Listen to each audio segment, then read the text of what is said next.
Hello everyone, I am Baltmatrix, and let's get Wildrider. That's right, we're taking a look at Transformers Legacy Deluxe Class Wildrider. We're going to start off in vehicle mode, and I just gotta say, this vehicle mode is absolutely brilliant.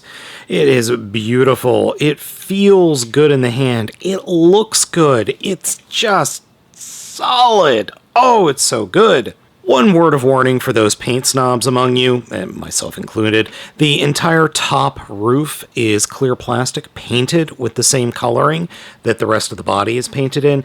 It's a very close match. It's not exact, it's very close though. The figure comes with two of these little guns, and they do peg into each other, and I keep dropping the dang things.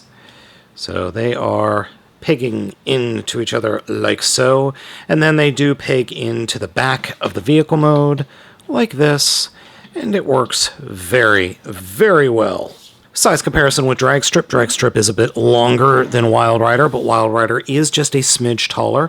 And then we have Skids here. You can see that Skids is much taller, but much, much squatter, because, I mean, we're talking about an 80s supercar versus a dual-cylinder little engine vehicle. Well, let's take a look at Override. Override is almost the same size, just a smidge bigger. And I mean, we're over halfway there. Here's Motormaster in cab form. We're so close. Just two more figures and we'll have a complete one. We know what Dead End looks like. Come on, Hasbro, show us Breakdown. Before we get into the full transformation of the figure, one thing I want to talk about is how to get it into foot mode. To start off with, come to the front of the windscreen and flip the windscreen all the way up. Grab the entire front of the vehicle mode and fold it forward until it just snaps like that. And that's literally it. That's all you do. It also doesn't matter which leg you plug it into, because it can plug into both legs. So both legs have this push button here that will close those doors, and then these pegs that the peg holes up there will peg into, and then there are slots at the very bottom that will peg into these slots that are on the robot mode shoulders. Though I have found getting it pegged in is not that easy, because you kind of have to squeeze it together and push it in, but once you're done, that's it. That's the leg mode. I actually think that's a pretty elegant way to transform or just do the figure, because you can also just turn the leg around. No, it's not the best foot in the world, but it does technically work. Transformation of Wildrider is very simple, but it's not bad. It's not a bad kind of simple. It's quite nice, actually. Come underneath and grab what are the toes and flip out the wheel wells until they fold almost all the way out, and that'll give you enough clearance to unpeg the back of the vehicle mode from the rest of the body, and then kind of flip that whole back section out. And that's actually a lot harder because the pins that are holding the knees in place are super freaking tight. Then you can flip this whole section up, just get them all the way up. And it is harder than you might think, because, again, super freaking tight. Then close those up, and flip the feet down, and turn the hips around 180 degrees, and split the legs apart, and stand that figure up. Now this is where things get a little bit interesting, because you have a couple of options here. First off, you have to flip the front windscreen down and snap it into place going down. Now, we'll go ahead and do it the way the instructions have you do it. So, unpeg the wheel wells and kind of butterfly them out, then collapse the entire section down like that and just leave it there. Take the arms and the shoulders, fold them out, flip out the fists, come to the silver section here, flip that open, fold up the head, and flip that up, and that's it. That's all she wrote. That's the robot mode. Now I'll be the first to tell you the robot mode feels absolutely fantastic. Heck, the whole figure feels good. I wish there was a little more paint on the legs, but I can forgive it because the upper torso looks amazing.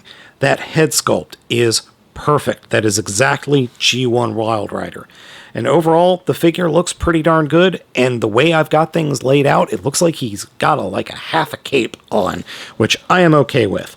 The backpack, though, oh boy, that does not look good. That doesn't look good at all. It's ugly. It's gnarly. I do not like it.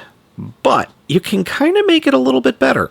So what we'll do is kind of fold those wheels back in, and they do snap into place, but getting these bits to snap in, you kind of have to push them down and then slide them in.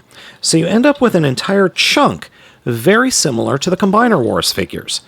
What you can do then is just fold that whole chunk down and just keep that huge backpack there, and that oddly works so much better. Yes, it has a huge backpack, but it doesn't look like there's a giant chunk of car bits just hanging off. It looks like a normal Transformer that just has the hood of a car hanging off his back.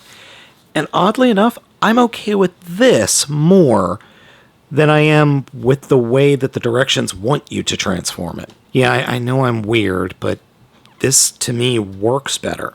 Let me know what you think in the comments. What do you think works better?